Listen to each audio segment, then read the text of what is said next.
Welcome to the slop farm. Enjoy the video. You start by validating prerequisites. SQL Server agent running, Ssis catalog created, and you have deployment rights. Next, build and deploy the Ssis project to produce an ISPAC in SysDB. Then create a folder, project, and environment in the catalog and map secure values. This avoids hard-coded secrets. Once done, register the package execution account and test manual execution from SSMS, so you confirm parameters and connections work before automating. With the package validated, create a SQL Server agent job to call catalog. Create execution and start execution using TSQL.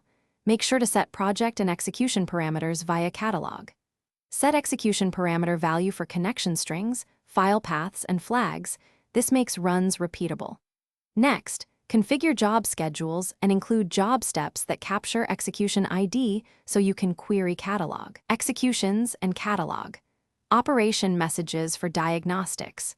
Additionally, wire up operator alerts and database mail so failures trigger immediate notifications.